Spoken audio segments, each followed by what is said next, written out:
दोस्तों, आज हम पढ़ेंगे प्रार्थना पत्र किस प्रकार से लिखा जाता है उसके बारे में। किसी भी परीक्षा में, जैसे पंचमी की बोर्ड होती है, अष्टमी कक्षा की बोर्ड परीक्षा होती है या फिर 10वीं कक्षा की बोर्ड परीक्षा होती है, उन सभी बोर्ड एग्जाम में आपके जो हिंदी विषय में प्रार्थना पत्र है वो 10 नंबर का आता है।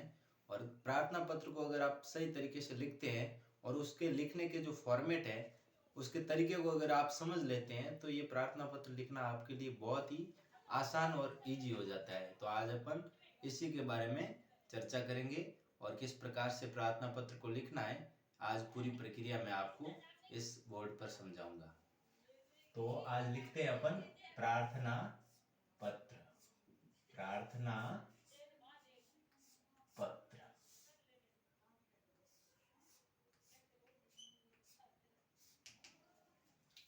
किसी भी प्रार्थना पत्र की शुरुआत करने में, हालांकि पहले थोड़ा अलग तरीका हुआ करता था, परंतु वर्तमान जो एनसीईआरटी की बुक आई है उसके बाद में प्रार्थना पत्र लिखने का जो पैटर्न है, वो जो तरीका है वो बदल चुका है। इसलिए मैं जो प्रार्थना पत्र अभी जो लिखा रहा हूँ वो नए पैटर्न के अनुसार लिखा रहा हूँ। पुराने पैटर्न के अनुसार भी आपको मैं यहीं पे लिखवा दूंगा अपने इसी प्लेटफॉर्म पे, इसी चैनल पे।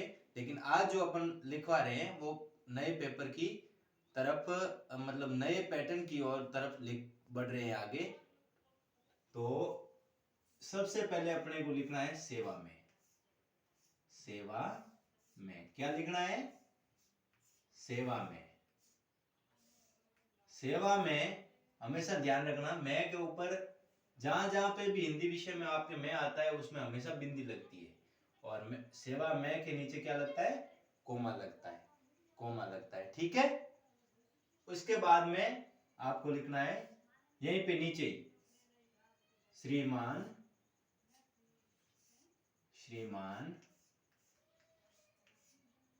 प्रधानाचार्य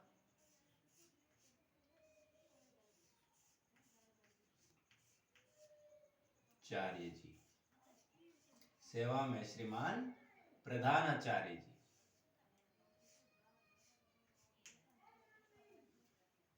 प्रधानाचार्य जी लिखने के बाद में आपको लिखना है अपने जो विद्यालय है उस विद्यालय का नाम। तो मैं ये जो कॉलम है वो आपके लिए खाली छोड़ रहा हूं।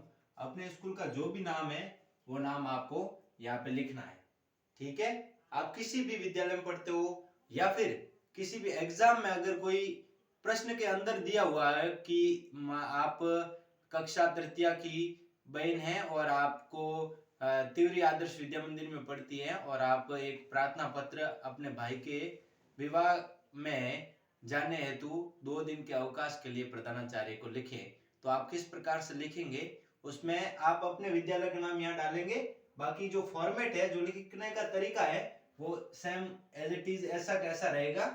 और उसके बाद में स्कूल का नाम लिखना है। स्कूल का नाम लिखने के बाद में आपको यहाँ पूरा पता भी लिखना है साथ में, और फिर लिखना है विषय, कि आप प्रार्थना पत्र किस विषय पर लिख रहे हैं, यानी जो मेन है वो क्या कारण है, प्रार्थना पत्र लिखने का क्या कारण है, आप किस विषय पर लिख रहे हैं। तो यहाँ पे आपको लिखना है विषय। विषय 1 दिन के अवकाश है, तो 1 दिन के अवकाश है तो लिख रहे हैं आप 1 दिन, 1 दिन के अवकाश हेतु।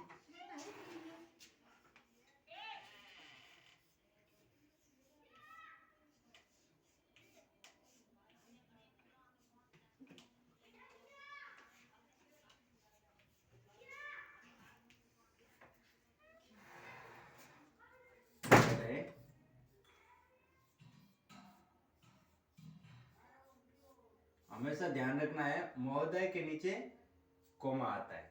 महोदय के बाद में लिखना है सविनय, सविनय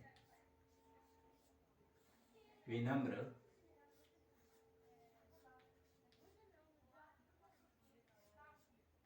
निवेदन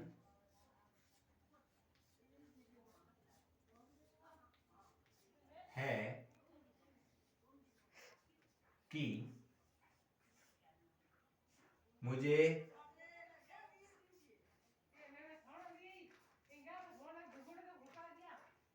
कल रात से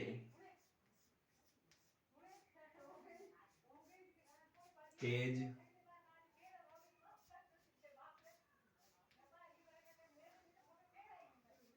बुखार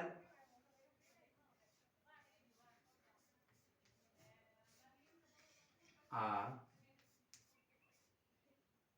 रहा है, इसलिए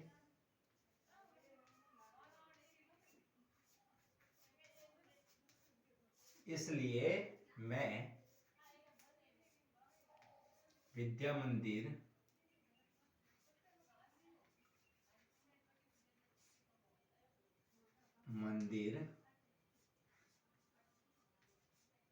में उपस्थित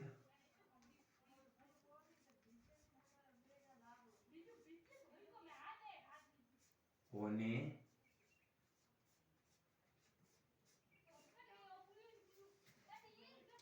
में असमर्थ हूं।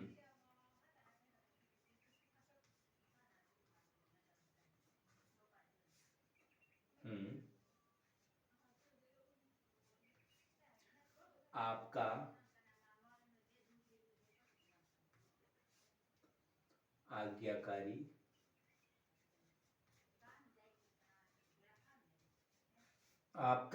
आज्ञाकारी शिष्य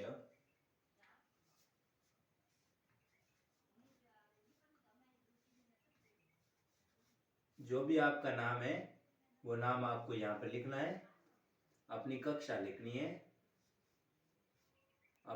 लिखनी है और जो भी तृतीया चतुर्थी पंचमी और दिनांक लिखनी है।